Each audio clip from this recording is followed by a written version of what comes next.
Salut à tous et bienvenue dans ce Beats, épisode numéro 126, déjà. Beats encore estival, petite semaine d'arrêt la semaine dernière, mais on revient en pleine forme. Toujours en arrêt, toujours en arrêt. Ouais, Encore presque 15 jours, moi. C'est les vacances. Ah, très bien, très bien. Je suis Christophe et aujourd'hui je suis accompagné de Stéphane. Ça fait longtemps qu'on n'ait pas été tous les deux sur le canapé. C'est vrai. Mais ça fait plaisir quand même. Un moment qu'on n'avait pas fait calife à la place du calife, quoi. Le calife à la place du calife, exactement. Et en public, l'émission, ce soir. Ce soir, émission particulière, on a un public tout autour que vous ne voyez pas. Ah, il est là, exactement. Incognito. Vous pouvez vous manifester si vous voulez. Bonjour le public. Bonjour le public. Bonjour. Voilà, il y a mes fils qui sont là. Voilà. Et alors au menu de ce soir, qu'est-ce qu'on a? On a des applications. On a du sexe. On a de la fuite de données. On a du smartphone, pas mal de smartphones. On a de l'intelligence artificielle, évidemment. On a de la télévision. On a... Ah, ça va être très bien. On a une bonne petite blague qui a mal tourné. Ah oui. On a de la télévision à la française. Et on a du CAX. Et on a un test de casque. Voilà. Tout ça en vrac, à peu près dans l'ordre. C'est ça. Et écoutez, j'espère que vous allez bien. On vous propose de commencer de suite. Et alors, par le titre le plus putaclic de la soirée. Ouais, qui sera d'ailleurs le titre de l'épisode, on l'a décidé en off, pendant que vous déblatérez sur votre compte. Voilà. Le titre de l'épisode, ça sera probablement ça, exactement. 3Fun. 3Fun, c'est quoi?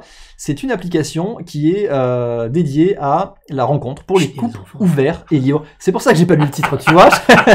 Pourtant, c'est tentant. Voilà. Donc c'est une application qui est dédiée pour les couples relativement ouverts ou libres qui ont envie de rencontrer d'autres personnes pour faire des activités ludiques ensemble. Voilà. Et alors ce qui est marrant, c'est que sur leur page d'application, ils mettent en avant toute l'aspect sécurité, confidentialité des données, blablabla, etc. Et donc là, pourquoi on parle d'eux? Parce qu'en fait, il y a des chercheurs en sécurité de la société Pentest Partner, donc un cabinet en cybersécurité, qui ont un peu analysé comment fonctionne leur application, et notamment l'aspect échange des données avec leur back-end. Et ils ont regardé, ils ont trouvé des trucs assez hallucinants quand même. Pourquoi? Par exemple, ils ont trouvé qu'il y avait beaucoup de données privées qui étaient exposées. Alors, comment ils ont fait ça? Ils ont regardé les échanges entre l'application mobile et le back-end au niveau des appels aux API. Ils ont vu des mots qui font rire dans la chat. Ils ont vu des mots qui font rire, forcément, exactement. Voilà. Forcément. En plus, ils sont dans la période pipi caca prout. Donc voilà. Du coup, on dit bonjour à Floz et non, tu n'as rien raté encore. Ça ne fait juste que commencer. Ça ne fait que commencer.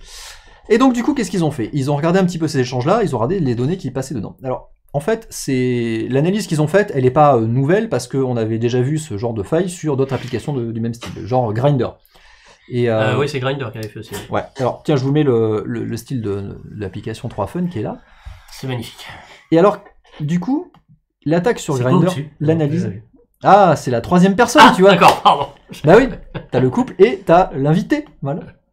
On va vite changer de news, hein, parce que plus on est de fous, plus on est. Ados, là, qui sont... On va rentrer dans la technique, ça va calmer. En fait, je crois qu'ils ont aussi vu qu'il y avait une super magnifique base MongoDB qui était pas administrée, que toutes les données étaient dedans, et que en fait le login mot de passe c'était le mot de passe par défaut. Sur cette application-là. Sur cette application. Ah, ça je l'ai pas vu. D'où la surexposition en fait aux données. Et en fait, c'est le truc, en fait, ça, ils ont analysé l'API, ils ont dit, tiens, effectivement, ok, ça part sur du MongoDB. Et après, les gars, ils ont essayé d'attaquer le MongoDB en direct. Et en fait, le MongoDB, le mot de passe, le login, c'était admin, et le mot de passe, c'était entrée. Magnifique. Voilà. Formidable. Mais là, ils ont même avant d'arriver sur la base, en fait, rien qu'avec les API, tu pouvais récupérer énormément de données. Et ce qu'ils ont fait, ils ont regardé, parce qu'en fait, cette application permettait de trouver les personnes à proximité, voilà, qui pouvaient être intéressées par un événement ludique ensemble, que tu les invites dans ton couple. Et donc du coup, ils ont regardé comment les API de l'application permettaient ce genre de service-là. Et en regardant ça, ils se sont basés sur les bases qu'il y avait sur Grindr, les bases d'attaque qu'il y avait sur Grindr, par un système de trilatération. Alors trilatération, c'est comme la triangulation, mais sur les coordonnées GPS. Exactement. Donc en fait, tu simules, tu vas virtualiser par des émulateurs par exemple ta position GPS, tu vas dire tiens je suis à tel endroit, tel endroit, tel endroit, et tu vas essayer de voir quels sont les utilisateurs qui sont à proximité.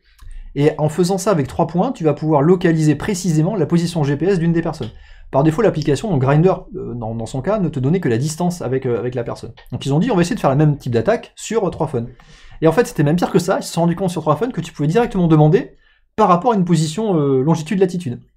Donc t'envoyais en fait, donc là tu as les traces des appels aux API, et tu vois que tu peux demander sur une API en disant je suis à telle position, longitude, latitude, et qui sont les personnes qui s'y trouvent. Et c'est là qu'ils ont vu qu'ils avaient des mœurs légères à la Maison Blanche. Et c'est là qu'ils ont pu trouver des gens un peu partout à la Maison Blanche, à la Cour suprême des US, etc.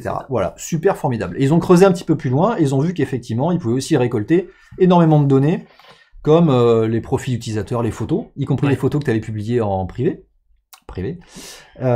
et tes différentes traits de caractère et ton profil là-dessus. Donc vraiment du propre. Alors, faut savoir que la faille a été corrigée depuis. Ils ont... non, tu vois, Nico Poppy qui veut tester ça à l'adresse du studio, t'inquiète pas, personne n'est inscrit ici, mais surtout l'application... C'est une application américaine. C'est américain, mais ça a été surtout sécurisé depuis. La faille a été révélée d'abord en privé. Ils ont changé le mot de passe. Les chercheurs, ils ont agi, ils ont changé le mot de passe. Parfait. Les chercheurs avaient prévenu en fait la société avant, et du coup ils ont pris les mesures pour sécuriser les API. Ouais, avant que ça soit rendu public. Avant que ça soit rendu public. Ils n'ont pas fait du bug bounty, mais presque. Voilà. Comme quoi, les applications comme ça, avec des bonnes API bien ouvertes, faites attention à votre vie privée. Hein, voilà. Allez, on continue. C'est un RGPD là. Le RGPD, ouais, mais là-bas, tu parles. Enfin, si, ils ont quand même collé 5 milliards à Facebook. C'est vrai, il y a une belle amende qui est tombée pour Facebook.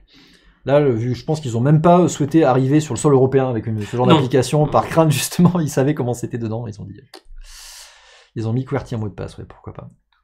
Allez, on revient sur un sujet un peu plus terre à terre, on va parler un petit peu de l'ergonomie d'Android versus ses utilisateurs. Alors, il y a une petite controverse en ce moment sur l'ergonomie des futures versions d'Android, notamment sur les aspects de navigation. Alors, comme chez Apple, sur l'iPhone, il y a une mouvance sur Android pour partir vers la navigation avec des gestures, avec des swipes un peu partout, et enlever les fameux boutons qu'on va retrouver un petit peu partout sur les différents téléphones Android. Donc les boutons retour, home et multitâche. Et on l'a déjà dans certaines versions, c'est activable sur certaines applications, sur certains OS. Moi, sur le OnePlus, on peut choisir si tu veux des boutons ou pas, ou si tu veux les gestures. Et donc là, dans la prochaine version d'Android Q, ils ont étudié pour améliorer ce système-là. Alors du coup, c'est vachement intéressant parce que donc là, vous avez le launcher avec les 3 boutons classiques dans Android, sur les versions standards, on va dire, les versions pures. Et ils ont fait des grosses études, en fait, avec des panels utilisateurs pour regarder un petit peu comment ils interagissent avec leurs boutons et avec leur smartphone. Donc ils ont testé différentes choses. Alors, ils ont récupéré énormément de données, et derrière, ils se sont rendus compte que les utilisateurs préfèrent malgré tout utiliser les 3 boutons, mais par contre, les données de navigation sont beaucoup plus... les performances sont beaucoup plus intéressantes avec les swipes. Donc, je brille du fond. Tu brilles du fond, d'accord. Mais effectivement, c'est la place qu'ils savent. Parce que regarde, je brille pas, je brille. Je ne brille pas, je brille. D'accord. On a oublié de passer par le maquillage avant ce temps de maquillage. Oui. Ah, la prochaine fois, on fera de la poudre et tout ça, machin. Pour ceux qui nous écoutent en audio, ceci n'a aucun sens. Et qu'est-ce que je disais oui, la navigation par gesture. Du coup, en fait, il y a eu deux retours contradictoires. D'un côté, les utilisateurs qui disent préférer malgré tout les boutons. Et d'un autre côté, les données statistiques. Donc, ils ont récupéré énormément de métriques, en fait, qui montrent que c'est plus performant. Je les ai pas, non, je les ai pas mis. C'est plus performant d'utiliser les gestures. Alors, en plus, ce qui est rigolo, c'est qu'ils font de l'A/B testing. Donc, c'est des frameworks qui permettent dans les applications de voir comment se comportent les utilisateurs et de voir les comportements qu'ils préfèrent. Et au final, dans les retours de l'A/B testing, les utilisateurs utilisent énormément les swipes, mais quand tu leur demandes, ils préfèrent les boutons. Donc même entre ce qu'ils demandent et ce qu'ils font, il y a contradiction. C'est ça qui est assez... Alors là pour Android Q, en fait, ils ont créé des panels d'utilisateurs sur ces versions-là. Donc ils ont été chercher des gens pour faire ces tests et ces mesures-là. Et ils les ont comparés en disant, voilà, toi tu utilises que des boutons, toi tu utilises que ça, pour récupérer des mesures en termes de rapidité d'utilisation, de navigation, etc. Et ils ont regardé aussi par rapport à l'utilisation à un seul doigt. Voilà, donc par exemple, à un seul doigt, c'est évident que toutes les fonctions de swipe sont beaucoup plus performantes qu'avec les boutons en bas. Oui, mais quelle est la proportion de personnes qui se servent de son smartphone avec un seul doigt versus les deux mains, en fait, avec les doigts de... surtout avec la taille des smartphones. Les premiers, tu pouvais tout swiper comme ça, parce qu'ils n'étaient pas trop gros, mais la taille des smartphones aujourd'hui fait que tu as quand même plutôt tendance à tenir avec une main et à utiliser l'autre main pour naviguer, Donc du coup, ces fameuses gestures dont on parle, ça va être celle-ci. Donc vous avez le glisser de bas en haut pour revenir à la page d'accueil. Et vous avez du coup les nouvelles qui se rajoutent, c'est les swipes sur les côtés gauche et droite pour simuler les boutons, le bouton précédent. Et le multitâche, en fait, tu swipes vers le haut et tu laisses appuyer et tu passes dans l'aspect multitâche. J'aime assez celui du multitâche, les autres, je les trouve plus compliqués. En fait. Alors, les swipes à gauche et swipes à droite, ça a été étudié par rapport à la navigation avec une seule main. Mais là, je vais vous poser une colle. Comment ça va marcher dans les applications qui ont déjà ces fonctions intégrées? Tu vois, par exemple, Instagram, quand tu swipes à gauche, tu passes direct dans le mode de capture avec les stories. Comment le système va pouvoir gérer ça d'un point de vue... Là, tu swipes en bas à gauche, apparemment. Non, en fait, surtout... Ah, c'est surtout ouais, sur l'écran. Si tu regardes bien t'as la capture, tu peux le faire à différents endroits. Alors du coup, ce qu'ils ont dit, Google, encore une fois, c'est vraiment à la Google. C'est-à-dire qu'ils vont pas vraiment forcer la main, ils vont pas te contraindre, ils vont laisser le choix, mais ils vont te fournir des paramètres, par exemple celui-là, tu vois, pour gérer la sensibilité. Donc tu vas pouvoir gérer la sensibilité en disant à partir de quelle partie de l'écran tu vas pouvoir prendre en compte le précédent, la navigation en gesture vers le précédent. Et surtout, ils ont laissé la possibilité dans les applications, dans le système, de paramétrer, si tu veux, des boutons ou ça. Donc, tu vois, ils ont une communication qui est un peu bâtarde, en se disant, on a fait de grosses études, c'est vachement mieux pour vous, machin bidule, mais on vous laisse le choix parce que on sait que vous préférez ça, etc. Et ça encore, ça reste pour les versions pures Android, donc pour les pixels à venir notamment, mais pour les versions qui seront intégrées par les constructeurs, ça va être beaucoup plus compliqué, parce que ils vont avoir le choix de faire un petit peu comme ils veulent. On imagine déjà Samsung qui avait inversé les boutons précédents, tu sais, ils sont plutôt à droite, versus les versions Android stock qui est plutôt à gauche avec son bouton swipe. Ça me paraît bizarre. Donc, est-ce que ça va être suffisant, franchement, pour que ce soit quelque chose qui va être adopté par les utilisateurs? Est-ce que... Je suis pas un grand fan des swipes multiples, en fait. Tu vois, même l'iPhone 10, il m'a fallu un certain temps... d'adaptation. D'adaptation, oui. Et après, est-ce que, d'un autre côté, est-ce que tu penses que il devrait plutôt imposer des choix comme ça pour aligner tout le monde en termes de... faire comme Apple. Il faut avoir du courage. Il faut avoir du courage, c'est ça? Il faut faire preuve de courage. Il faut enlever le jack 3.5. Alors ça, on va en parler après, mais... Alors c'est clair que Google là-dessus, ils sont pas les plus forts en termes de communication, en termes de prise de courage. Ils sont vraiment un petit peu dans les eaux tièdes, là, ils savent pas trop. Après, c'est pas plus mal d'écouter la communauté non plus. Mais bon, on aura toujours besoin de quelques boutons. Après, moi, j'ai les swipes... Alors moi, j'avais essayé quand j'avais eu le OnePlus, la partie que gesture, j'avais pas trop accroché. Et du coup, suite à cette news-là, je l'ai remis. Et je me force, en fait, à essayer de voir si, en prenant l'habitude, ça change vraiment quelque chose. Ouais. Alors pour l'instant, je suis complètement perdu, parce que c'est hyper chaud. Alors, les trucs qui sont mis en avant, c'est qu'effectivement, du coup, t'as plus d'immersion, ça prend plus tout l'écran. Oui. Mais alors, le truc complètement débile, c'est que je me retrouve à taper n'importe quoi sur le clavier, parce que le clavier, il est juste décalé de 20 pixels plus bas. Donc quand je tape des messages ou tout ça, je suis complètement pété. Ah ouais. Je tape n'importe quoi. Le bouton espace, il est plus bas, etc. Donc l'adaptation, elle est pas si anodine que ça quand tu viens d'un téléphone avec des boutons, passer vers du gesture. Même si les boutons étaient gratuits. Ouais, bon moi là j'ai pas le choix, mais j'avoue que si je change, voilà, je verrai. Tu verras, t'auras peut-être pas le choix. Je sais pas, peut-être que je repasserai avec les boutons, mais bon, pour l'instant, je suis pas du tout convaincu par ce changement ergonomique. Du coup, en parlant de personnes qui ont eu du courage et qui ont enlevé le jack finalement, c'est Samsung qui a annoncé du coup le Galaxy Note 10 et 10 Plus. Et pour une fois, ils ont eu le courage. Ils ont retourné leur veste aussi, on peut dire, puisqu'ils ont enlevé la prise jack. Voilà, c'est tout. Mais ils ont mis un casque en USB-C. Mais ils ont mis un adaptateur USB-C quand même intégré. Dedans. Non, ils ont mis un casque USB-C, pardon. Un casque USB-C. Et justement, l'adaptateur, le dongle, il est vendu à part, $10 à peu près. Et oui, c'est vachement bien. Alors les Galaxy Note 10 et 10 Plus, ils sont depuis le 23 août dispo en préco. Non, pardon, j'ai n'importe quoi. Ils sont dispo en préco maintenant et les livraisons seront faites à partir du 23 août. Si tu dis qu'ils sont dispo dès maintenant le 23, c'est-à-dire qu'on a fait un bond dans le futur. Mais c'est ça. Et là, il y a eu rupture du continuum espace-temps. Non, je peux pas, j'ai sabre laser. J'ai pas mis Back to the Future. Donc ils sont dispo en préco dès maintenant. Et la livraison à partir du 23 août. Il est fatigué, le Christophe, exactement. Et alors, du coup, qu'est-ce qu'on va retrouver sur ces Galaxy Note 10 et 10 Plus? Comme tous les notes, on va retrouver le fameux S Pen, donc le fameux stylet intégré. Je vais vous mettre pas mal de captures déjà. Alors, les 10 et 10 Plus, ce qui va les différencier, c'est la taille, uniquement. Alors, quelques caractéristiques hardware qu'on verra après, mais pas grand-chose. On retrouve toujours le S Pen qui a été amélioré. Donc, c'est un des éléments notables. On va retrouver un S Pen amélioré parce qu'il va avoir des capteurs en plus, donc synchronisation Bluetooth avec le téléphone, et surtout gyroscope avec accéléromètre intégré maintenant, pour une précision accrue, et surtout pour faire un petit peu télécommande Tu vas pouvoir un petit peu bouger ça, comme faire une télécommande intégrée à ton truc. Bon. Et ils avaient ils avaient fait une démo où tu pouvais prendre une photo grâce au S Pen. Alors ça, c'est toujours présent, effectivement. Le bouton du S Pen va pouvoir te permettre de soit prendre des photos, soit, par exemple, quand tu es en présentation PowerPoint, si tu utilises ton smartphone, faire slide suivant, tu vois, des trucs comme ça. Ouais, j'utilise souvent mon téléphone pour faire mes présentations chez les clients. Alors, je déconne. Alors, tu rigoles, mais moi j'ai essayé de le faire avec Chromecast. Ah, mais avec Chromecast, ça peut le faire. Alors, avec l'appli PowerPoint de Microsoft, l'appli officielle, ça marche pas trop mal. Tu swipes sur ton téléphone, tu as la présentation en face. Et du coup, avec le bouton, en fait, je sais pas si ça sera vraiment utile, parce que si tu as un Chromecast et si tu as le téléphone déjà dans les mains pour swiper, tu pas forcément besoin de ça. Bon, bref, c'est un des usages qu'ils avaient mis en avant.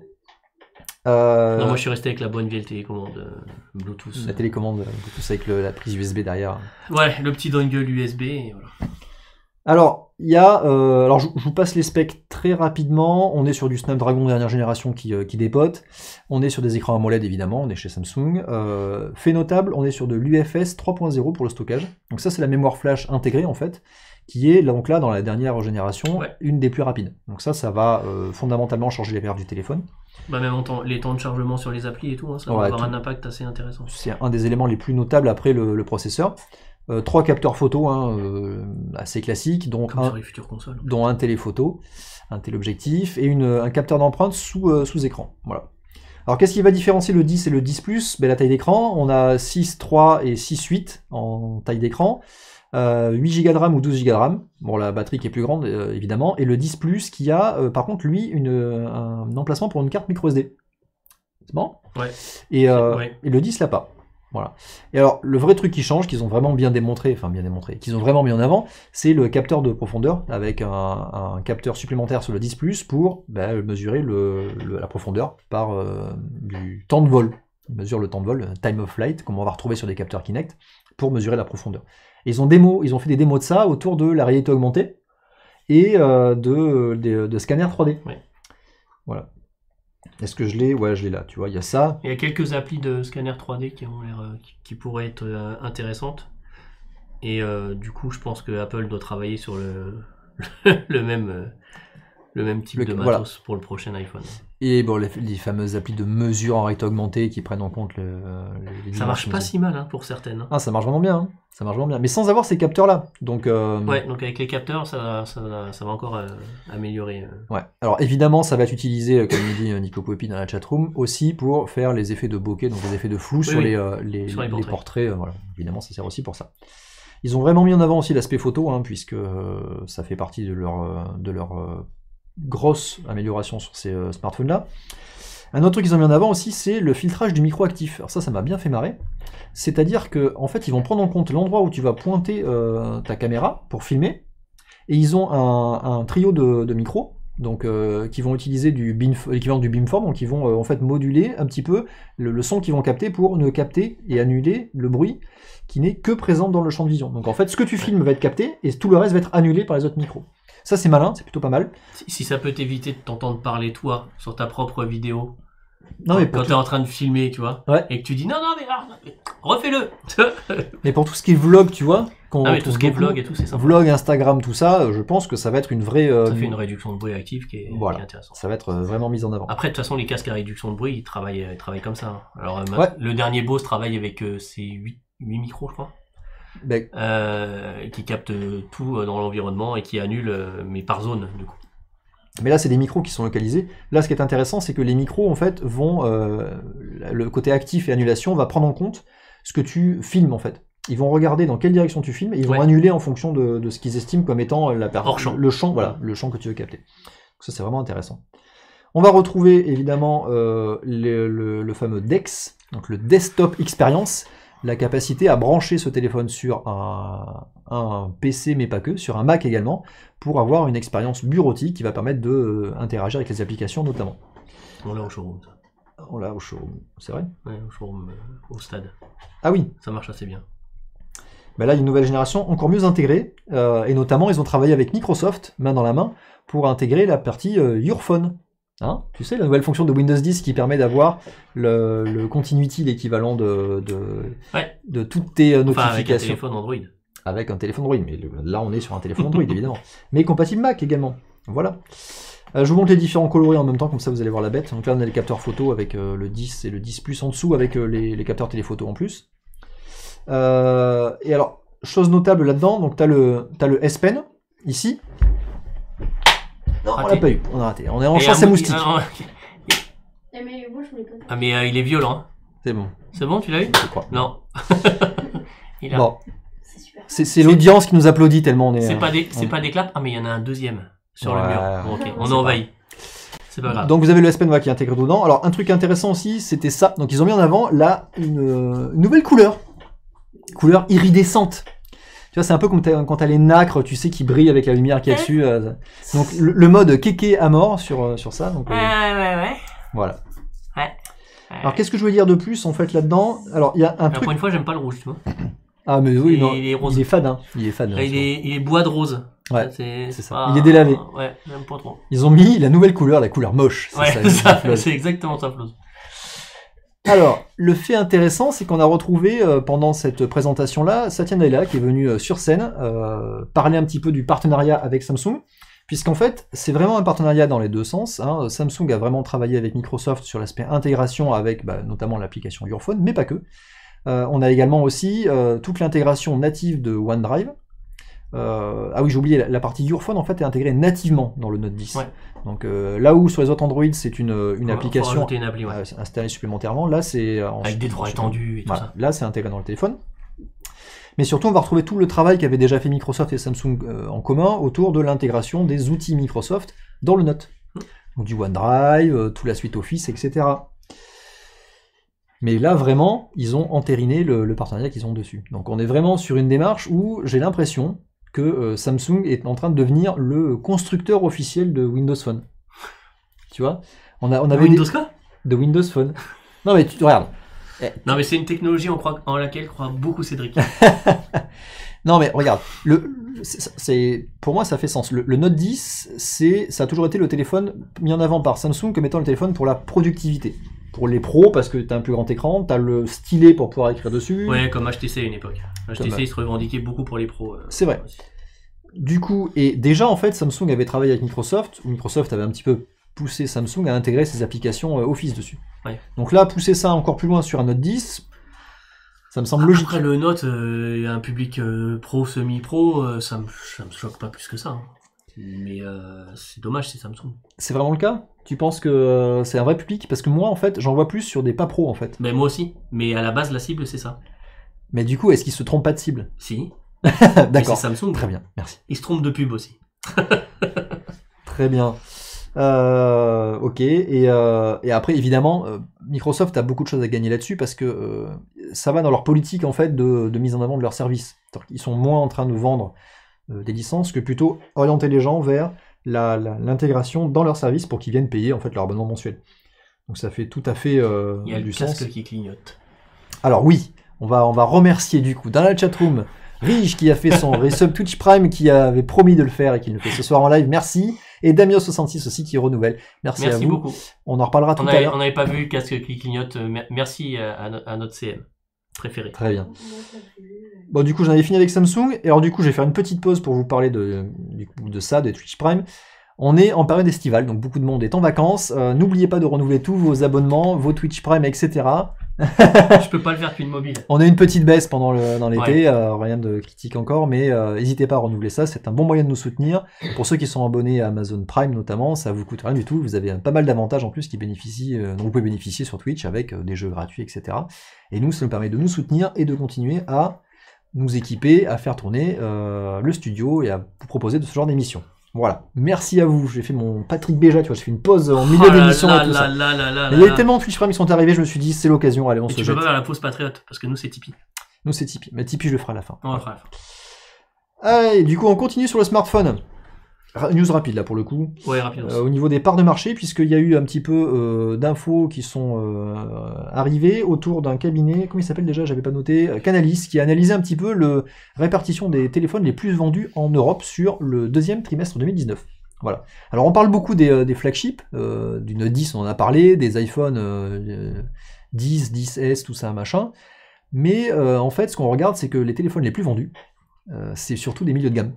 Ouais. Voilà. Et donc dedans, on va retrouver parmi les top 5, donc 3 Samsung quand même. Donc, des Galaxy A, donc qui sont vraiment les milieux de gamme de chez Samsung. Un iPhone, le XR, justement. Le 10R, pardon. Merci. J'ai vu le regard, regard foudroyant. J'allais te taper. Regarde, on voit avec les éclairs qui partent et tout ça. Oups là. Évidemment. Et truc intéressant, un Xiaomi, le Redmi Note 7 qui est assez récent, qui est arrivé au milieu. Voilà, donc, qui est un très bon téléphone aussi. Et tout ça sont des très bons téléphones Ouais. en fait. Et en fait, on se rend compte que c'est surtout ça que les gens vont acheter, plus que tous les flagships qu'on met en avant. Donc on n'est pas forcément aligné avec les marchés. Donc Samsung ils marchent encore bien parce qu'ils ont une vraie politique où ils inondent le marché avec des téléphones qui font. Mais Samsung, ils sont encore numéro 1. Enfin, globalement, sur les constructeurs, ils sont numéro 1 niveau mondial. Numéro 2, jusque-là, c'était Apple. Et là, selon les chiffres, en fait, il y a selon un cabinet, c'est Apple. Selon un autre cabinet, c'est ça dépend comment tu mesures. Ça dépend comment tu mesures. Ouais. Et donc, du coup, voilà. Donc, ils savent que, les deux se tirent la bourre. Mais là, ça pue pour Apple parce qu'ils sont quand même très clairement Alors là, en train de perdre des parts de marché. On est que sur la partie Europe. Là, c'est Europe. Ouais. Là, c'est que Europe. Donc c'est pour ça que Huawei, on va pas le retrouver. Par contre, niveau mondial, Huawei reste très bien placé. Je discutais avec un collègue qui est, dont sa femme est chinoise en fait, et du coup, il a une bonne vision du marché chinois. Et il me disait qu'en fait, suite au ban de Huawei, en fait, t'as toute comme un mouvement nationaliste qui se met en place en fait là-bas, où les Chinois. On va péter la gueule des Américains. Non, en fait, ils font des achats de soutien à Huawei en interne. Ah, c'est donc en fait, ils ont augmenté en fait leur vente en Chine, et du coup, ça compense sur ces premiers trimestres en tout cas la baisse qui commence à arriver sur le niveau mondial. Je sais pas si tu as vu, mais les pubs en France disaient que quand tu achetais ton Huawei aujourd'hui, tu avais toutes les fonctionnalités pour rassurer les gens qui n'achèteraient plus de peur de plus avoir le Play Store, etc. etc. Et ils disaient, attention, tous les produits qui sont en vente aujourd'hui, vous avez toutes les fonctionnalités. Bon, on sait que tout ça, il y a de l'eau qui a coulé sous les ponts. Ils continuent à avoir le Play Store, mais je pense que comme ils attendent la deuxième lame, ils se sont quand même mis en ordre de marche de toute façon pour nous pondre un petit truc de derrière les fagots pour bien. C'est surtout que sur les téléphones qui étaient déjà en fait dans les bacs, ils n'allaient pas pouvoir enlever la licence Google. Par contre, sur ceux qui allaient à venir, ils n'allaient pas pouvoir intégrer toutes les licences. Donc on n'a pas encore cette deuxième lame dont tu parles, qui a encore impacté le marché, mais ça va arriver dans les mois qui viennent. Ça va pas tarder. Une autre partie vite fait au niveau de la répartition, alors plus largement des parts de marché, on retrouve quand même dans le tas, après Apple et Xiaomi, HMD Global, ceux qui vendent la marque Nokia. Voilà. Donc on est vraiment dans du milieu de gamme ici. Ouais. Voilà. Et alors les derniers Nokia qui sont pas mal, hein. Ils sont pas chers et techniquement ils sont pas dégueux et pour le middle market, c'est très bien. Mais c'est ça en fait, la masse des ventes se fait sur le milieu de gamme en fait. C'est même lui, Thibaut, pour le collège, on lui a acheté on lui a acheté quoi? Un P5, je crois? Un Huawei? Un Y5, Huawei, merci Thibaut. Et j'avais hésité avec un Nokia. Parce que globalement, ça se valait techniquement. Alors c'est ultra concurrentiel ce milieu de gamme, il y en a beaucoup, il y en a énormément. Mais du coup Samsung, comme ils inondent en fait avec tellement de modèles différents, ils arrivent à tirer leur épingle du jeu. Et d'ailleurs, pour conclure cette partie part de marché, ils ont annoncé en plus le Galaxy A10s, donc qui est une évolution du A10, avec des specs un petit peu remis au goût du jour, je vous les détaille ici, et puis surtout le petit notch qui va bien là-haut. Ouais, c'est ça, un mini notch. Pas grand-chose à dire dessus, c'est un bon milieu de gamme, comme la plupart des Galaxy A, de toute façon, vous n'allez pas vous tromper trop là-dessus. Si vous aimez du Samsung, évidemment. Ouais. Bref. Le Galaxy Book, j'ai fait le choix de pas en parler, Nico Poppy, c'est pas... Ouais, non, c'est pas... C'est un smart... Comme ils diraient dans Top Chef, ne pas parler du Galaxy Book ce soir est un parti pris. Non, il n'y a pas de... Bref. Oui. Donc voilà, c'était la partie rapide. Alors, on va parler un petit peu d'open source, puisqu'on a des fervents adorateurs du monde open source dans la chatroom ici. Ce soir, je vois pas de qui tu parles. On va parler un petit peu de Nvidia, qui a fait un petit pas, mais alors un tout petit pas. Là, on n'est pas sur un pas de géant, tu sais, pour l'humanité, non, clairement pas. Ils ont fait un petit pas vers l'open source. Alors vous savez que les constructeurs de cartes graphiques notamment, de GPU, sont assez mal lotis dans l'intégration avec l'open source et Linux notamment, depuis longtemps. ATI à l'époque, AMD, Nvidia. Matrox déjà. Matrox même à l'époque, tout. Matrox à l'époque, la Matrox Mystique, j'ai développé moi-même les drivers pour Linux. Et ben voilà. Parce que ça n'existait pas. Donc, tu peux appeler Nvidia pour leur dire, on va le faire avec eux. Donc ça fait un moment déjà qu'ils avaient travaillé sur leur pilote, mais qui est resté fermé. Donc tu pouvais installer les pilotes officiels Nvidia, mais qui étaient fermés, tu n'avais pas accès au code. Et donc là, ils ont commencé à faire un petit peu la démarche de documenter en fait leur architecture sur GitHub, évidemment, la plateforme de partage de code en open source. Ils vont détailler un petit peu leur offre GPU. Merci Rich pour les 100 bits. Ah, mais c'est la fête ce soir. Il a mis 100 bits parce que Damios lui pique la notification en bas à gauche. Tu vois. Ah, mais du coup, Damios, t'es plus dedans. Et ouais. Ah, il faut que tu relances. Hein. Ah, faire comme au poker, tu relances devant. Faut refaire. Donc évidemment, tous les développeurs de la communauté open source sont dans la starting block, ils vont éplucher cette documentation pour commencer à travailler sur l'intégration de pilotes graphiques libres, vraiment, qui vont surtout être beaucoup plus performants, mieux intégrés dans les systèmes, etc. Alors il faut savoir que de son côté, par contre, AMD a de l'avance. Ça, j'avais pas vu cette news-là, mais AMD a déjà depuis longtemps, en fait, travaillé sur la documentation de l'architecture complète de la dernière génération de ces GPU, donc la fameuse RDNA, donc qui équipe tous les derniers Radeon RX 5700 et 5700 XT, et tout ça depuis cet été. Ils ont lancé... Ah bah je l'avais raté aussi, celle-là. Ah, mais j'avais pas vu non plus. Ils ont vachement d'avance là-dessus, et du coup, ils vont commencer, en fait, à avoir des pilotes open source et libres qui vont arriver avant Nvidia. Alors, c'est très bien. Moi, ça me rassure parce que ça a été pendant très longtemps un truc qui était très pénalisant pour le monde open source et Linux notamment. Mais derrière ça, j'ai plusieurs questions qui se posent. Est-ce que d'après toi, l'open source aujourd'hui, ça devient un enjeu stratégique de manière générale, pour tout ce qui va être boîte en informatique?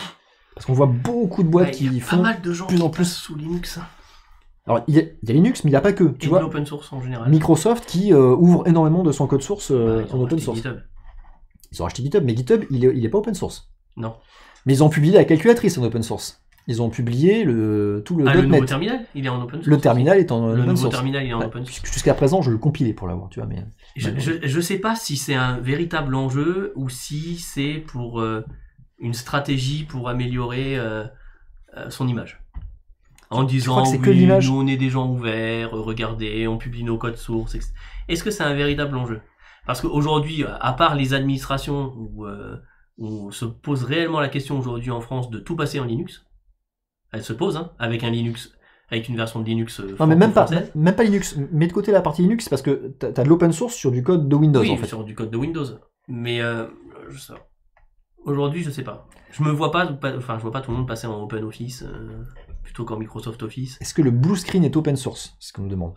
Je sais pas si. Non, il ne l'est pas, je crois pas. Ils ont pas dû publier le code du blue screen. Ah, je l'ai raté. Non, tu l'as pas eu non plus. C'est des tigres, hein, ils sont hyper rapides. Et ok, autre question du coup, est-ce que tu penses que Linux, ça devient l'étape incontournable, notamment pour ces constructeurs de GPU, pour pouvoir continuer à vendre leur matos? Non. Là encore, je suis pas sûr que l'enjeu soit hyper stratégique. Les gamers, ils sont pas sous Linux. Hein. Non, mais... Après, il y a des machines de rendu professionnelles qui, là, elles, ont tendance à tourner sous Linux pour des raisons de stabilité, pour des raisons de coût, pour des raisons de X et Y. Et dans le cloud, il y a aussi beaucoup de bécanes qui font du rendu 3D, qui sont sous Linux. Alors, donc, moi, ce que je vois... Là, oui. Ouais. Alors, on nous parle de miner du Bitcoin sur Linux. Alors, on n'utilise plus maintenant les GPU pour miner du Bitcoin. Plus personne mine du Bitcoin. On a des ASIC, donc des processeurs qui sont vraiment dédiés, construits pour ça. Par contre, moi, ce que je vois derrière ça, c'est est-ce que tout ça, ça serait pas tracté par l'énorme montée en puissance de tout ce qui va être GPU dans le cloud pour propulser toutes les moteurs d'intelligence artificielle et les consoles. Mais les consoles sont pas sur les consoles sont pas sur Linux. Alors, la Xbox, elle va rester avec un va noyau Windows d'ailleurs. Mais moi, je parle de l'IA. Tout ce qui va être IA, forcément, ça va être du GPU virtualisé que sur le cloud et partagé avec d'autres. Donc ça va forcément tourner sur du Linux. Ah oui. Du Azure, tous les algos sur Azure, tous les algos sur AWS vont utiliser ça. Du coup, est-ce que ces pilotes-là et cette mouvance-là vers le cloud et vers Linux sont tractés par ça? Moi, je pense que pour Nvidia, c'est quand même ils peuvent pas se permettre de ne pas le faire. Pour des gens stratégiques pour ça. Mais par contre, si AMD a de l'avance sur eux, il y a un vrai coup à jouer pour AMD pour remonter un peu Déjà, de toute façon, là, on voit qu'il y a une nouvelle montée en puissance d'AMD qui commence à nous ressortir des petites cartes bien sympas à des tarifs plus que concurrentiels. Mais pour le desktop et pour le gaming. Mais pour le desktop et pour le gaming. Mais AMD, il fabrique les consoles aussi, effectivement. Donc on reste dans le gaming. Mais c'est les premiers GPU sur toutes les consoles, oui, en fait. Après, je sais pas chez Stadia, Sauf par exemple, tu vois, chez Google. Pour Stadia, je sais pas les technos qu'ils ont décidé d'utiliser. Moi, AMD, je les vois pas trop sur tout ce qui est IA. J'ai pas l'impression d'entendre parler d'eux sur tout ce qui va être hardware qui propulse l'IA. Ils ont une archi qui s'y prête, mais... Je les vois pas là-dessus. Bon. On reviendra sur la partie IA avec Nvidia dans une autre news juste après. Stadia, oui, c'est du Linux, mais je parle en techno GPU. Ouais. Nico. C'est Vulkan, ouais, derrière, mais ça, c'est que le pilote, en fait, l'abstraction. Ouais, c'est l'abstraction derrière.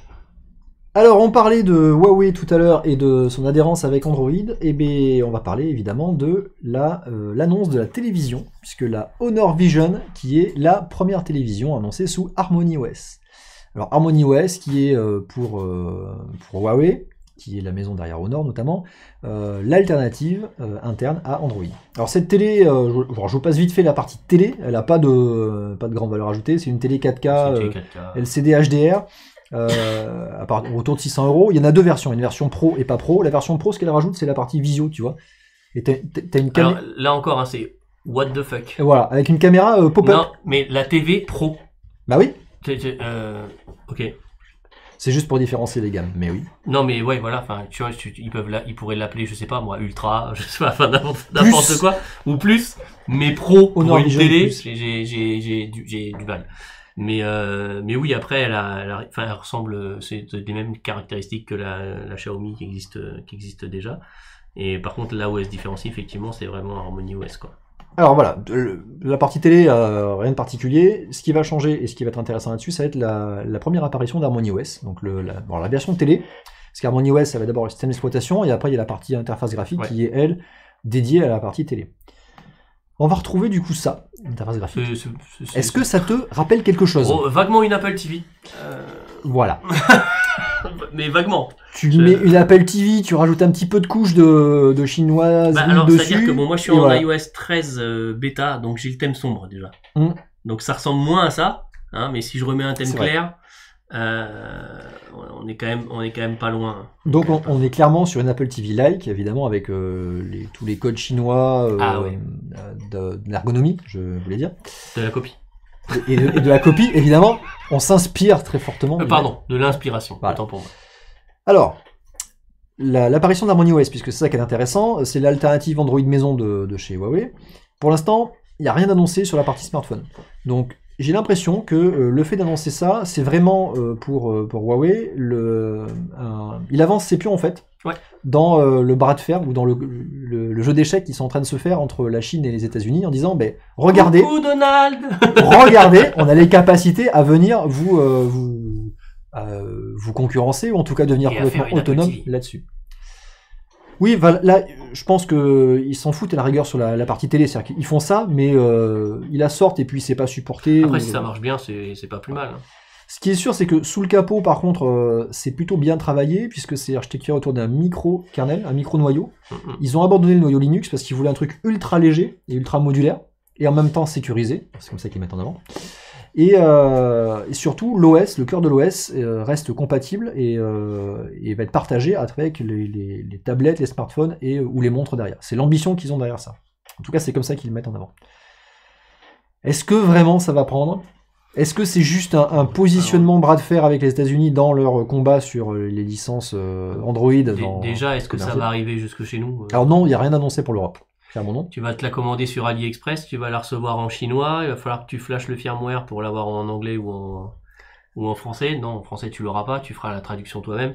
Il va se passer un certain temps avant que ça arrive chez nous. Déjà les télé Xiaomi, j'ai un copain qui en a ramené une d'Hong Kong, il a fait merde, je suis dans la merde, comment est-ce que je fais pour la passer en anglais ? Donc il a été obligé d'appeler sa belle-sœur, de faire un FaceTime avec son beauf qui lui parle chinois pour aller dans les paramètres. Enfin bref, ça a été compliqué. Mais ouais, je sais pas. Après c'est plus le côté réactivité que j'aime bien et comme c'était dit dans la chatroom, effectivement, de faire un petit coucou à Donald en disant tu peux nous ban, on a de quoi réagir derrière quoi. et dire qu'ils sont en ordre de marche, et je trouve ça plutôt bien pour eux. Alors après, sachant qu'ils partent sur un autre OS, on n'est pas sur du compatible 100% Android. Non. On va se poser la question de tout l'écosystème, notamment des applications. Mais je pense qu'ils vont créer leur propre store. Je vois pas comment ils vont. Ouais, mais c'est pareil, regarde, Tizen, Remember Tizen. Oui, mais je sais. WebOS encore, ils ont leur propre store, ils ont tout ça. Oui. Mais les applications ne sont pas là. Donc il faut faire venir les utilisateurs, les développeurs, c'est un cercle vertueux ou voilà, donc il faut que les gens viennent et moi j'ai une télé qui a WebOS, si tu veux. En application, il y a Keket, il y a rien. Mais donc derrière ça, sur un smartphone, tu vois, s'ils envisagent d'utiliser ça sur un smartphone derrière, on va pas aller loin. Nico Popiti troll encore. Ouais, mais ouais, Windows Phone Forever. Oui, alors. Ah, mais j'ai eu un Lumia, hein. J'ai eu un Lumia.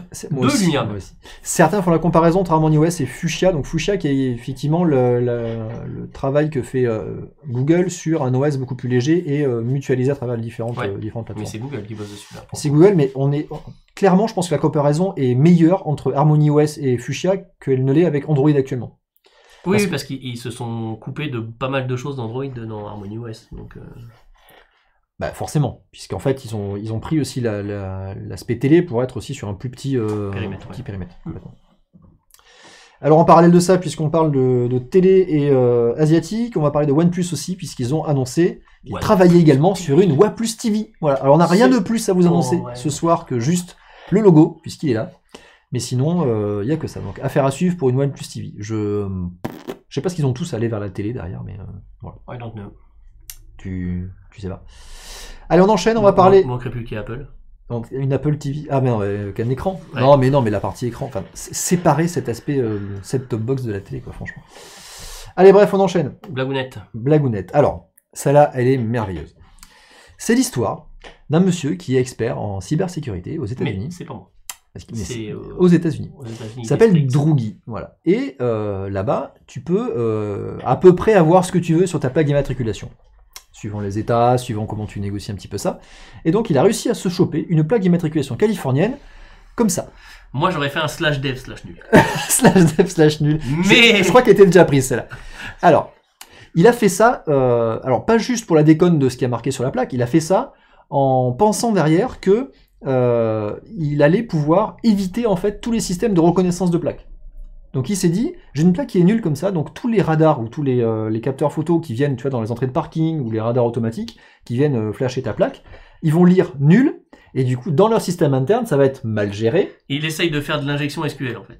C'est un peu de l'injection SQL. Il va se dire, bah, je vais mettre nul, du coup, bah, quand ils vont dire, est-ce que ma plaque est nulle, il va dire oui, du coup, hop, je vais être jamais détecté. Donc dans les parkings, je vais pas être détecté, dans les radars, ça, je vais pas être détecté. Alors. C'est candide. Alors, c'est là où c'est très marrant, c'est qu'il a eu l'effet complètement inverse. C'est-à-dire que, effectivement, son système a marché quelque part, ça a foutu la merde dans le système de reconnaissance des plaques, mais à l'inverse, c'est-à-dire que... Toutes les plaques qui n'ont pas été reconnues. Toutes les plaques qui n'ont pas été reconnues, en fait... C'est lui qui s'est payé les amendes qui étaient attribuées dessus. Donc il s'est retrouvé avec 18 000 $ d'amende, parce que le système fonctionnait comme ça, quand les agents en fait de police indiquaient une plaque et que le système la reconnaissait pas, elle était du coup attribuée à nul, du coup, foreign key, nul, etc. Et du coup, il s'est retrouvé avec balancé 18 000 $ de tickets de parking et d'amendes diverses qui n'étaient pas du tout attribués à lui, mais voilà. Donc c'est vraiment le retour de bâton qui fait, il m'a bien fait marrer. Arrosé. Il a présenté un petit peu tout son expérience là à la DEF CON, donc qui est une conférence aux États-Unis sur la partie cybersécurité. Voilà. Ça fait bien marrer. Moi je trouve ça vraiment marrant. Fallait y penser quand même. Et je suis étonné qu'il y ait personne qui y ait pensé avant. Je tenterai pas le coup quand même. Non, moi de toute façon en France on peut pas trop, c'est compliqué. Non. Une époque en France, mes parents avaient acheté une voiture par mandataire en fait en Espagne. Donc on avait une plaque espagnole pendant un certain temps. Et ça marchait parce que les gens en fait, à cette époque-là, ils foutaient pas d'amende quand t'avais des plaques étrangères, ils s'embêtaient pas avec ça. Ah oui, parce qu'il y avait pas les accords encore. Il n'y avait pas encore les accords, donc je m'étais retrouvé une fois à m'être garé en vrac dans Bordeaux, et en fait toute la rue s'était fait allumer. Bravo. Et moi au milieu, rien. Donc voilà. Bel exemple pour la jeunesse, bravo. Donc voilà. C'était il y a longtemps, j'étais jeune. Il était jeune et... Voilà, très bien. Et foufou. C'est ça. On va parler de télé encore ce soir. De télé qui danse, on va parler de Salto. Ouais, ça existe encore la télé. Justement, ça va être ça en fait, je pense que c'est la conclusion. Puisque Salto, t'avais entendu parler de Salto toi ? Ouais. Ça fait un petit moment que... Le Netflix à la française. Le Netflix à la française. Alors, tous les replays. Exactement, mais pas que en fait, et justement pas que ça, puisque le CSA a enfin donné son accord pour le lancement de la plateforme Salto. Alors, Salto, ils étaient dans les starting blocks pour ouvrir leur service, et on s'est rendu compte que maintenant qu'ils ont l'accord, ils ont dit on sera là dans 6 mois, bougez pas, on arrive. Voilà, alors Salto c'est quoi? C'est une plateforme effectivement de vidéo en streaming qui regroupe les principales chaînes télé, les grands groupes de chaînes de télé, France Télévisions, TF1 et le groupe M6. Et ce qui m'a fait marrer, ce que j'ai retenu d'abord, c'est les mentions, en tout cas les remarques qu'a pu faire le CSA sur le projet Salto tel qu'il a été présenté. Alors je vous lis ça. Hein. Le CSA considère que Salto peut être une réponse à la concurrence des groupes étrangers puissants. Une autre remarque, il y avait quoi? Un projet ambitieux et innovant, qu'il soutient pleinement compte tenu des engagements proposés par les 3 groupes audiovisuels. Alors, ça c'est vraiment le truc très politique, hein, voilà, bien lissé. Il y a un truc qui est très important là-dedans. Mais les mecs, ils croient qu'il faut concurrencer Disney qui arrive. C'est exactement ça. Le truc qu'il faut retenir là-dedans, c'est compte tenu des engagements proposés. Parce qu'en fait, il y a eu beaucoup de discussions et d'allers-retours entre le CSA et ces groupes-là autour de comment et ce qu'allait proposer comme service Salto. Donc on va retrouver évidemment les accès au direct, donc comme on peut avoir sur d'autres plateformes de télé comme Molotov par exemple. Le replay, les replays des différentes chaînes. Comme on a accès sur Molotov, mais plus beau, mais de moins en moins. Et t'as Plus, t'as M6 Replay, non c'est comment ça s'appelle, je sais plus comment ça s'appelle. Plus, TF1. Voilà, t'as ces différentes plateformes là, donc les replays vont être dessus, mais aussi on va retrouver du contenu exclusif disponible sur abonnement, comme Netflix ou Prime Video. Et alors, c'est là où le CSA a resserré un petit peu les vis, puisqu'il a demandé des contraintes, et il y a eu des compromis du coup qui ont été passés avec les grands groupes de télé, autour du contenu. Il voulait pas que ce soit en fait une plateforme qui va verrouiller tout le contenu des chaînes de télé, et ses contenus exclusifs. Il voulait que ça reste, que le marché en tout cas des chaînes de télé, de la VOD et aussi des contenus exclusifs reste concurrentiel. Il voulait empêcher ça. Du coup, ils ont mis des contraintes assez énormes sur ces groupes-là, notamment sur la durée de l'exclusivité. Donc on a parlé des contenus exclusifs qu'ils vont pouvoir négocier, donc des séries par exemple qu'ils vont pouvoir créer, qui seront hébergées que sur cette plateforme-là. La durée de l'exclusivité sera limitée dans le temps, ça ne sera pas ad vitam aeternam. Autre truc intéressant, c'est qu'au niveau du contenu, tu n'auras que 40% des contenus des chaînes qui seront issus des chaînes de télévision. Donc on n'est pas sur du Molotov, tu vois. 40%, t'imagines, c'est que dalle. C'est rien. Ça veut dire que tu as 60% du contenu à aller chercher à côté. Ouais, donc il va falloir qu'ils se bougent les fesses pour aller chercher du contenu exclusif, des licences supplémentaires, ou qu'ils aillent créer des séries, etc. pour proposer dessus. Moi j'ai tellement hâte de voir une série produite par Énergie 12. Mais il y a déjà. Mais tu la regardes pas. Voilà. Alors après, il y a tout l'aspect... Et de payer pour ça. Ouais, c'est surtout ça, payer pour ça. Il y a tout l'aspect anti-concurrence, puisque il y aura évidemment pas d'accord gratuit de diffusion de publicité sur TF1 pour mettre en avant Salto, puisque c'est vraiment un service à part, entité à part, donc voilà. Pas de partage de salariés, tout ça, et puis... Je regarde mon compte Netflix. Quoi. Et puis surtout, il faut qu'ils payent les droits de diffusion, Salto, des chaînes TF1, M6, etc., comme peut le faire les autres diffuseurs, comme Molotov et Orange, évidemment. Hein. Donc quand tu mets tout ça bout à bout, déjà tu te dis, ça part mal, parce qu'ils ont une bonne pression, ils sont au même niveau que les autres, mais du coup ils partent avec rien du tout jusqu'à présent. Et surtout ils ont annoncé leur budget, puisqu'ils ont 50 millions de dollars de budget pour 3 ans. Voilà. Mais c'est que dalle. Alors tu mets ça comparé à Netflix et Disney, c'est que dalle. Voilà. Non mais c'est bien, il y a de quoi payer l'abonnement Azure. Tiens, je vous ai mis... Voilà, vous allez pouvoir lire tous les avis sur la publication. Je sais pas. Alors, M6, c'est hébergé sur AWS. Oui. Ça je l'ai vu, puisqu'on avait vu le groupe M6 qui avait fait une présentation au AWS Summit. C'est du OBS, je crois. VH OBS. OBS Ah oui. Et voilà, la plateforme Salto qui est là. Voilà. Alors, on n'a pas d'autres infos sur le prix, le contenu, tout ça. Non, il faudrait pas non plus... Voilà. Bah moi, 1,99€, ça passe. Mais... ah, mais là... plus, ça va être compliqué. Quoi. Moi, rien, en fait. Il n'y a aucun contenu qui m'intéresse là-dessus. Oui, bah oui, ça va être d'une série niveau AB, hein. AB Production. Ouais, il va y avoir ça. Alors après, ils ont peut-être un créneau pour se différencier, c'est mettre en avant du contenu français. Parce qu'en fait, Netflix ou Disney n'a pas ça. Et les garçons, les vacances de l'amour.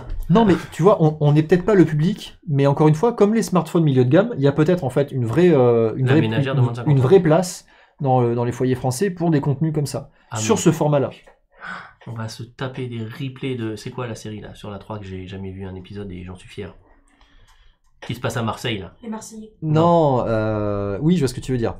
Mais c'est bien, tu regardes pas non plus. Mais j'ai pas le nom non plus, donc voilà. Exactement. La chatroom, on compte sur vous pour nous le dire. Ouais, voilà. merci. Plus belle la vie, merci. Merci. On voit les aficionados. Merci. Ah, on voit Nico Pop qui quoi. Et alors, autre truc intéressant, c'est que dans tout ce groupement de chaînes de télé, on ne retrouve pas Canal. Non. Canal, ils se la jouent encore solo. Alors qu'ils sont en galère phénoménale sur leur abonnement Canal, c'est quoi, MyCanal. Ouais, MyCanal. Ouais. Donc autant te dire que eux qui étaient déjà précurseurs sur ce système-là par abonnement, ils n'y arrivent pas. Autant que eux avec des contenus qu'on connaît, j'y crois moi. Ouais, après. Ça fait bien rire. Après, je sais pas, on verra le budget comme quoi. C'est peut-être le matraquage qui va faire que au début ça va. 50 millions de dollars quoi. D'euros. 50 millions d'euros, pardon. Ouais. Ouais, ça va changer. Ça va pas changer grand chose.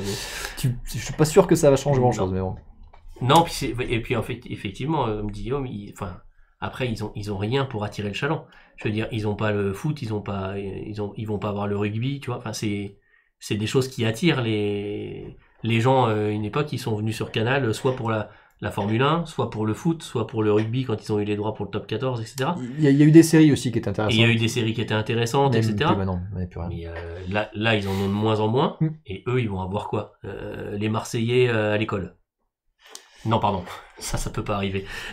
Effectivement. Moi non plus, j'y crois pas. Je suis pas ultra convaincu par le truc. Hein. Mais je suis curieux parce que même si on n'est pas public, je me dis, il y a peut-être quand même un public derrière ça. Et j'attends de voir s'ils vont le trouver ou pas, ce public-là. S'il n'est pas déjà parti ailleurs. Pour toi, public.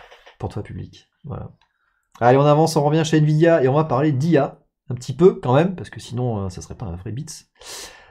Puisque Nvidia a publié encore une fois. Je tiens déjà à dire qu'on n'a pas parlé de Tesla. C'est vrai. Donc, on en parle moins maintenant. Ouais, c'est vrai. On en parle moins. On peut même pas en parler là-dedans, j'allais dire une bêtise. Non. On peut pas parler là-dedans. Ah, c'est des cartes Nvidia dans les Tesla. Mais... Ah, voilà, c'est bon, c'est Alors, Nvidia, qui est très actif sur la partie intelligence artificielle, a publié encore sur son blog, en même temps qu'un des papiers de recherche, un article qui explique comment ils ont exposé le record de vitesse dans tout ce qui est intelligence autour des agents conversationnels, qu'on appelle aussi les chatbots. Alors, les agents conversationnels, c'est une partie de l'IA qui est extrêmement coûteuse à développer parce que ça coûte très cher en exécution pour interpréter le langage, enfin déjà pour reconnaître le langage, interpréter les mots, donner du sens, etc. Et puis, les algos sont très complexes à développer, à entraîner et à exécuter derrière. Et pourtant, c'est quelque chose qui est très important parce que si tu veux avoir un agent conversationnel qui te répond, si tu veux avoir une vraie discussion fluide, il faut que ça puisse réagir du tac au tac, comprendre rapidement, interagir, etc. Donc il y a un vrai enjeu derrière tout le travail qu'ils ont fait là-dessus. Et c'est assez énorme parce que moi j'en ai mis un en place chez un client qui est une banque. Et donc en plus, l'agent conversationnel doit détecter si potentiellement de l'autre côté c'est un fraudeur. Ah ouais. Et donc là, en termes d'algo... Bon, en texte, là on est sur du... Là on est sur du texte. Sur un chatbot texte. On est sur un chatbot texte, mais ils en ont un vocal aussi. D'accord. Qui arrive. D'accord, ok. Mais là, par contre, il y a des technos derrière qui font de l'analyse de vocale, comportementale, vocale, ça analyse le stress dans la voix, ça analyse l'environnement autour de toi, si tu es potentiellement dans un open space, dans un environnement bruyant, etc. Pour détecter si potentiellement c'est un fraudeur ou pas. Donc là, on va assez loin en termes d'IA. Mais c'est des algos super intéressants à étudier et c'est vrai qu'NVIDIA là-dessus, ils sont pas mal. Alors, qu'est-ce qu'ils ont fait en fait ? Ils ont implémenté un modèle de réseau de neurones qui était très compliqué, qui a été développé par Google Research sur la partie IA. Donc ça s'appelle BERT. Donc BERT, c'est Bidirectional Encoder Representation from Transformer. Alors, ce qu'il faut reconnaître là-dedans, c'est surtout la partie bidirectionnelle. Donc on est vraiment sur le top du top des algos d'IA actuels pour tout ce qui va être reconnaissance du langage. Et la partie bidirectionnelle, ce qui est intéressant, c'est qu'en fait, ils vont interpréter le texte. Donc une fois que tu as retranscrit la partie audio en texte, ils vont interpréter le texte dans les deux sens. Donc en fait, ils vont lire quelque part la phrase dans les deux sens pour essayer de déterminer le contexte et le sens que tu veux donner à ces trucs-là. Jusqu'à présent, les algos, ils lisaient que dans un sens, ils interprétaient que dans un sens ou dans l'autre, mais du coup, tu perdais la signification. Tous les mots, toute la signification n'est pas forcément portée dans le sens de gauche à droite d'une phrase. Il peut y avoir des inversions entre les adjectifs, les mots, etc. Donc c'est intéressant de lire dans le sens, et là l'algo, celui-là, il va le faire simultanément dans les deux sens. Donc c'est pour ça qu'il arrive à extraire du contenu très riche et qu'il est beaucoup plus performant derrière ça. Mais évidemment, derrière ça, c'est très coûteux à exécuter et à entraîner avant. Donc là, Nvidia, ils ont dit, bah, nous on va travailler là-dessus, et on va mettre en avant notre super infra qu'on a, et nos superbes machines qu'on a mis à disposition. Qui tue. Et donc ils sont arrivés avec une infra de malade, donc je vais vous parler un petit peu juste après, à faire un entraînement complet de toute cette architecture-là en moins d'une heure. Ce qui est un record absolu. Ouais, c'est assez... moins d'une heure... Moins d'une heure, donc un entraînement de ce réseau-là, c'est phénoménal. Et surtout derrière, la partie inférence, donc l'exécution après de l'algorithme il faut entraîner, ils ont de la reconnaissance en moins de 2 millisecondes. Donc là, tu es sur de l'instantané quand tu parles avec son truc. Et ils expliquent que ça devient en fait fluide à partir de 10 millisecondes. Donc là, ils sont très largement en dessous. Ouais. Pour arriver à ça, attention, les petits cocos, mesdames et messieurs. Ah, pas celui-là, pas encore. Les petits cocos, ils ont utilisé leur infra à base de Superpod. Alors Superpod, je sais pas si tu avais vu passer ça, j'en avais pas vraiment entendu parler. C'est une archi de serveurs qu'ils ont développé directement chez eux, qui met en avant dedans des processeurs Nvidia, évidemment. Donc tu as 92... c'est des racks de processeurs. C'est des racks en fait de serveurs à base de GPU Nvidia. Et donc là, dans un serveur comme ça, dans une brique comme ça, tu vas retrouver 1472 GPU, des V100 derrière, donc c'est pas rien.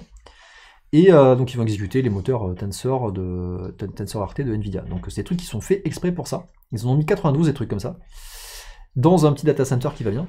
Et quand ça sert pas, ça mine du Bitcoin. Et ça pédale un truc de fou. Alors le truc qui est super intéressant, c'est que derrière ça, en fait, ils sont en train de créer toute une infrastructure clé en main pour les fournisseurs de cloud. Ouais, c'est ça. Et en fait, après, le but, c'est d'aller les coller chez Azure, chez GCP, etc. Ce truc-là, tu vois, il tourne comme ça. Donc, tu as tout le hardware avec la partie management. Tu as tout le hardware qui est intégré. Donc, ils ont travaillé sur les racks, l'intégration des cartes. Ils ont travaillé tous les aspects logiciels aussi. Donc, tout le monitoring et tout l'aspect rendre ça exploitable sur le cloud. Donc, du Kubernetes pour faire de l'application à la demande, l'intégration avec des différents des systèmes de containerisation, etc. Tout ça, c'est intégré dedans.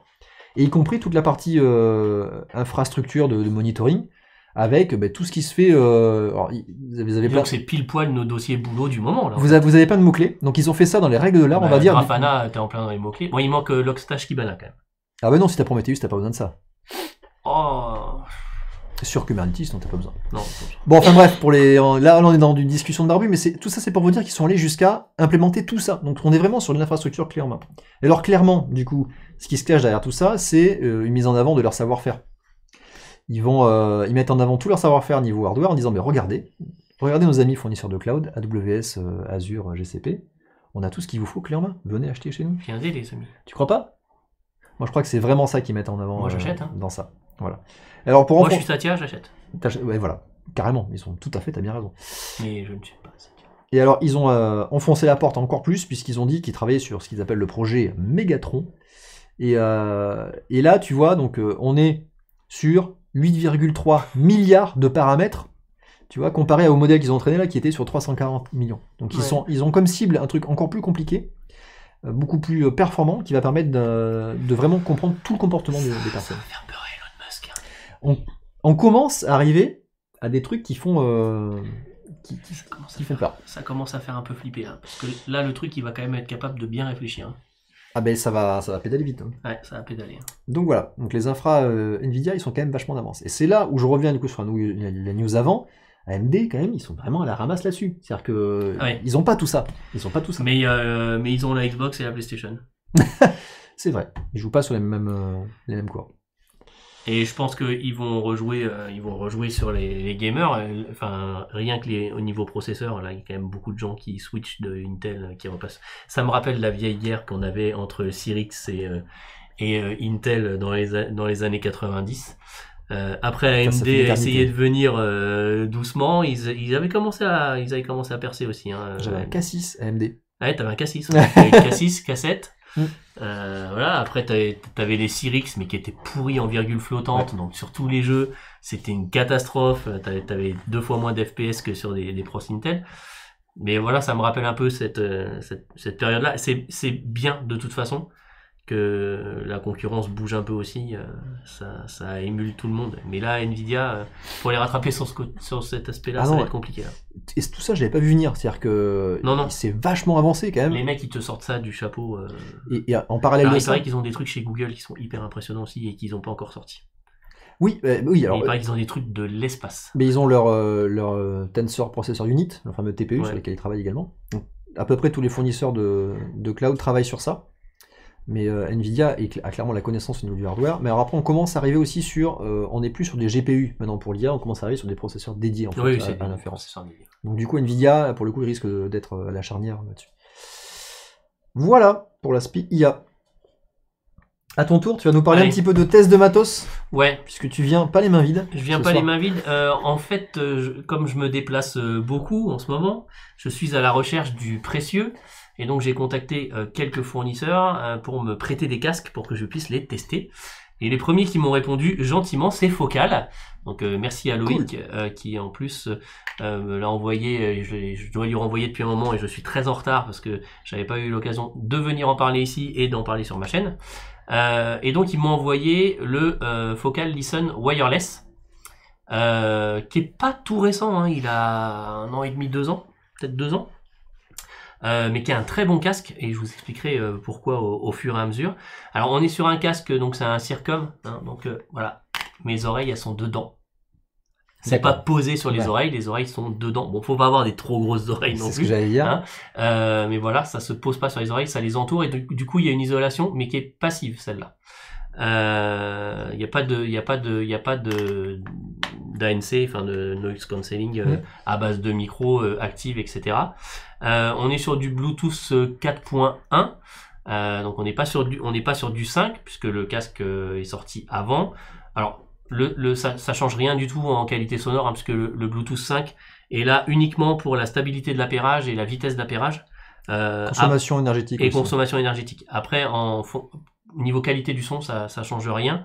Au niveau des codecs qui sont supportés, ils supportent les codecs classiques SBC, donc qui est le codec vraiment de base, le AAC de nos amis d'Apple, et le aptX. Alors pas le aptX HD, mais le aptX qui permet déjà de faire du son haute résolution, à condition que vous ne soyez pas comme moi, vous n'ayez pas un iPhone, puisqu'il n'y a pas de DAC compatible aptX. Il y a très peu de téléphones qui ont des DAC compatibles aptX, mais si vous êtes un accro de la musique, que vous avez un baladeur dédié, type, je sais pas, Astel & Kern, etc., qui coûte 1 bras et demi, mais qui sont quand même super chouettes, là vous allez pouvoir sortir de l'aptX et donc avoir une qualité de son lossless dans votre casque, aussi bien donc du coup en Bluetooth que en filaire.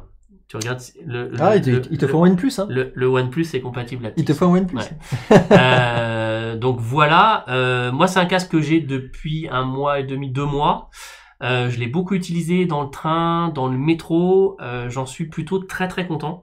Alors c'est du Focal, c'est mon 3e Focal. Hein. J'ai eu le Listen, j'ai eu le Focal, le Spirit One. Ah, le Spirit. Donc j'en ai eu pas mal. Et alors comme tous les Focals, moi j'ai juste un problème, c'est qu'il me fait au bout d'1 heure et demie, 2 heures, il me fait une barre ici. Donc je suis obligé de le relever. Pourtant j'ai une toute petite tête. Alors est-ce que j'ai tendance à trop le serrer? Je ne sais pas. Mais voilà, ça fait partie des petits moins que j'avais notés. Au niveau de la restitution sonore, elle est vraiment super bonne. Les basses sont rondes mais pas agressives, pas trop. Elles sont pas sèches comme dans du Bose avec lequel j'ai plus de mal, où je trouve que les basses sont sèches et ça a tendance à être un peu agressif. On est sur une restitution très très bonne il y a un bon équilibre entre les médiums et les aigus. Les basses sont assez rondes. C'est un casque que j'ai bien aimé. Je le renvoie cette semaine, la mort dans l'âme, mais je vais le renvoyer. Je vais vous faire les plus et les moins, et puis après je vais vous dire pourquoi ça vaut le coup d'investir dans celui-là. Ah oui, ça isole bien. Oui, ça isole pas mal. Hein, pour un truc passif, ça isole plutôt bien. Donc les plus, j'ai noté donc la restitution sonore et la précision du son. Clairement, pourtant j'ai eu des très bons casques et il y a des morceaux que j'ai complètement redécouverts avec ce casque. Le DAC intégré Bluetooth est vraiment très très bon. Et notamment si vous connaissez Pink Floyd et la chanson High Hopes, il y a une mouche qui vole. Et vraiment, dans ce casque, on a envie de péter la gueule de la mouche. Parce que on a l'impression qu'elle vient se poser sur son épaule à droite, à gauche, etc. Et c'est hyper bien restitué. Je l'ai fait écouter à plusieurs collègues qui ont beaucoup aimé. L'autonomie est plutôt bonne. Alors je saurais pas vous dire en termes d'heures ce que ça donne, mais moi je suis parti en déplacement une semaine, j'avais pas pris de câble de recharge. Je l'ai écouté pendant les 5 jours où j'étais en déplacement, je l'ai écouté en moyenne 2 heures, 3 heures par jour, et j'ai pas eu à le recharger. Voilà, la compatibilité haptique c'est plutôt bien. Micro USB pour recharger. Voilà, micro USB pour recharger. Voilà, donc compatibilité, la qualité de fabrication. On est sur du Focal. Alors après c'est assez brut, hein, mais les mousses sont agréables. Voilà, il est plutôt sympa. Les coussins se changent ou pas? Les coussins se changent pas. Je crois pas. Les coussins se changent pas. On en parlera après. Mais vas-y. Mais parce que je sais que moi sur le Listen Pro que j'avais en filaire, il se changeait. Mais c'était pas du cuir, c'était un genre de tissu, et il avait tendance à boulocher. Au bout d'un moment, c'était moche, et voilà, tu les changeais. Voilà, et l'isolation passive, Christophe le disait, elle est passive, mais elle est plutôt bonne. Et moi, dans le train, dans l'avion, j'ai trouvé ça suffisant. Pour mon besoin en tout cas. Ouais, c'est vrai que c'est seul quand même bien. Les moins, je l'ai dit, ça me fait une petite barre en haut du crâne suivant comment je le règle, donc faut faire attention. La techno est un peu vieillissante par rapport à la concurrence. Faut savoir qu'on est sur un casque qui est normalement à 249 € à la base, mais on va en parler après, parce que 249 €, si vous cherchez un peu aujourd'hui sur des promos, vous allez pouvoir pas trouver du QC35, mais pas loin. Et puis du coup on se dit ouais, mais 249 sur un truc un peu plus, si on a plutôt tendance à vouloir partir sur du Sony ou des choses comme ça, donc voilà. Il n'y a pas de coque de transport, alors ça c'est un gros moins pour moi. Ah mince. C'est que la petite pochette là, qui est souple, qui le protège bien, mais j'aurais bien aimé un truc un peu en dur, un truc, une bonne coque comme on peut avoir chez Bose ou chez Sony. Voilà. J'entends plus. Il s'amuse. Il s'amuse. Et puis il n'y a pas d'adaptateur avion non plus. Alors ça c'est quand même un des rares casques. Alors ok, on est plus sur du wireless, mais de toute façon la qualité sonore, surtout si vous avez un DAC qui vaut la peine. D'ailleurs je vous l'ai pas dit, mais j'ai essayé sur une carte son externe que j'ai, et en filaire, quand vous avez une carte son avec un bon DAC, enfin vous avez une restitution qui est énorme. Je trouve ça dommage de pas fournir le petit adaptateur pour l'avion. Voilà. Bon, ça se trouve à pas cher, hein, mais tu les trouves. La concurrence les file en général, et j'ai trouvé Bose, ça. oui, mais c'est tout. Sony aussi, non? Ah, c'est vrai? Et puis après j'ai vu des trucs, des marques chinoises. D'ailleurs, je dois en tester un bientôt. Où le truc il est à 60 €.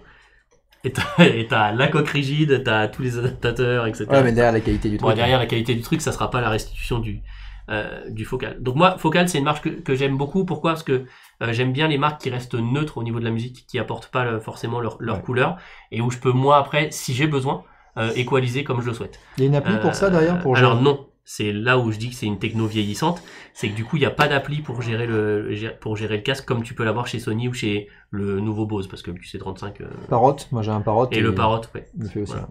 Après, là on est plus sur ce qu'on a chez Marshall, JBL, etc. Donc ils misent vraiment sur la qualité du son.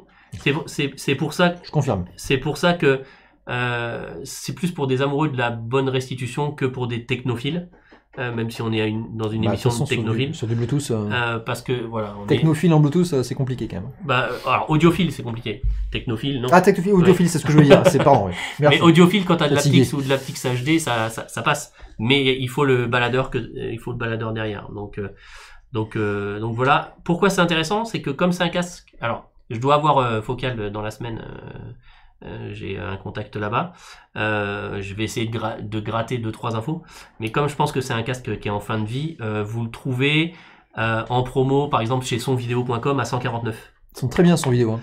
Qui est une très bonne boutique. On n'est pas affilié, donc vous pouvez. Non, franchement. On gagne rien là-dessus.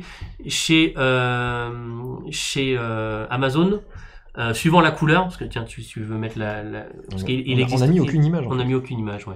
Donc ça c'est le package de base, hein. Donc vous avez le câble de recharge, le câble jack, parce qu'ils sont courageux chez Focal, ils ont gardé un jack, et la sacoche de transport.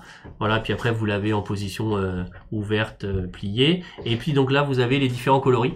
Donc le moins cher sur Amazon, bizarrement, c'est le violet. Ah, c'est étonnant, dis donc. Que vous trouvez aussi à 149. Le noir tape plutôt aux alentours de 170, 180. Ah, Voilà, parce que c'est clairement le plus vendu. Et le bleu, vous le trouvez à 149 aussi. Alors, autant à 249, je trouvais que c'était cher parce que la techno est vieillissante. Autant à 149, je trouve que c'est un bon investissement parce que la qualité du son est vraiment là. Ouais. Et moi, c'est le son que j'aime en fait. Donc voilà. Non, le son est propre. Est-ce que tu as une fatigue quelconque sur la durée quand tu le portes? Bah alors moi j'ai la fameuse barre là. Et sur les oreilles, non? Sur les oreilles, non. Par contre, sur les oreilles, non. Alors après, suivant le milieu, il peut y avoir un peu de transpiration. Voilà. Suivant si t'as pris du poids ou si tu... Au niveau du poids, ça va, hein. Franchement, il est massif quand tu le Il est massif quand tu le prends, sur la tête, sur la tête, tu le sens pas ouais, trop. Ouais, c'est vrai, ça va. Non, moi c'est vraiment voilà, c'est un casque que j'ai bien aimé. Je vais essayer d'en tester un ou deux autres et on verra ce que ça donne. Mais celui-là, il a vraiment marqué beaucoup de points. Et je vous dis à 149 €, si vous cherchez un très bon casque à pas trop cher pour le coup, là ça vaut la peine. Alors on nous parlait effectivement du casque Parrot dans la chatroom que Pépé Garcia effectivement qui pour le coup est audiophile lui n'aime pas trop. Alors non. Moi je confirme effectivement mon Parrot il est en fin de vie et ça vieillit très mal. Alors Pépé il a essayé le dernier Bose là. Il l'a fait en unboxing mais pour la chaîne sonvideo.com justement. Ah. Il a fait un unboxing en avion parce qu'il faut savoir que Bose c'est la marque numéro 1 équipementier des cockpits d'avion. Oui. Et en fait, un peu comme les constructeurs automobiles essayent de rapporter la technologie de la Formule 1 vers les voitures classiques, Bose c'est la technologie de l'aviation vers le grand public. Et donc il l'a testé, ça a l'air assez prometteur. Donc à voir. Mais en fait, ce qu'il dit, c'est que c'est pas le remplaçant du QC35, c'est un nouveau casque. C'est un autre truc. Ouais, c'est un nouveau casque. Voilà. Sachant que je suis pas très intra et tout ça, donc je voulais vraiment un Circom. Et voilà. Moi j'utilise les deux mais pas du tout pour le même usage. Non mais intra je vais l'utiliser pour le sport. Quand je suis dans les transports et que je veux écouter du bon son, on est d'accord. Je m'isole avec un Circom. C'est clair. Ok. Voilà, c'est tout ce que je voulais vous raconter les amis. Eh bien merci à toi pour ce petit test, ça faisait longtemps qu'on n'avait pas testé du matos. Ouais, en plus un casque c'est une très bonne idée. C'est ce que je me suis dit, tu vois. Parfait, bientôt il y aura un nouveau test de matos dans Beats. Je vous en dirai pas plus aujourd'hui. Bah écoutez, que je viande. Ah peut-être, oui. Oui, surtout que tu es en train de migrer potentiellement de maison. J'ai changé de maison. Donc, pour nous retrouver, ça se passe majoritairement sur Twitter. Tu l'as même mis à l'endroit. Chris Kamikas et LB Stéphane, pourquoi à l'endroit? C'est-à-dire parce que t'as pas inversé les deux. Très souvent, on a tendance à inverser. Ah non, attends, c'est bon maintenant. Ah, c'est du professionnalisme. C'est professionnel maintenant. On a l'habitude, tout à fait. Tout à l'heure, on vous parlait de Twitch Prime pour nous soutenir. C'est pas la seule façon. Vous avez également tipeee.com/stdrenegade où vous allez pouvoir du coup nous soutenir financièrement et suivant les paliers que vous allez atteindre, au même titre que Twitch Prime, tu vas pouvoir nous rejoindre dans la chatroom directement sur Slack et discuter avec nous directement à toute heure de la journée. C'est merveilleux. Voilà. Et après, si vous voulez avoir un peu plus d'infos sur tout ce qu'on produit ici à Studio Renegade, ça se passe sur studiorenegade.fr. Vous allez avoir l'agenda notamment, et puis l'ensemble des émissions qu'on vous propose. Il y en a toujours plein. Ouais, parce que chaque émission en plus a après sa chaîne YouTube pour les replays. Donc vous pouvez aller voir les replays, vous abonner aux chaînes, etc. Allez-y. Et alors effectivement, on a le baromètre. Et le baromètre, merci Nico. bit.ly/baromètre 2019 en majuscule. Ou qu'est-ce que c'est le baromètre? C'est un petit questionnaire qu'on vous fait régulièrement. Pour un petit peu avoir votre retour, votre feedback, et c'est important sur... Est-ce que vous êtes content, pas content? Sur comment vous consommez les différents médias, les différents contenus qu'on propose ici, et puis surtout vos axes d'amélioration qui nous permettraient, nous, d'après, de choisir, de faire évoluer certains contenus. Voilà, merci à vous, allez-y, ça vous prend quelques minutes à remplir. bit.ly.com/baromètre 2019 en majuscule. Voilà, merci à vous, encore une fois. Merci à toi, Stéphane. Bah merci, et puis... à bientôt. Très très très vite. Hein. Ciao, ciao. Ciao les gens.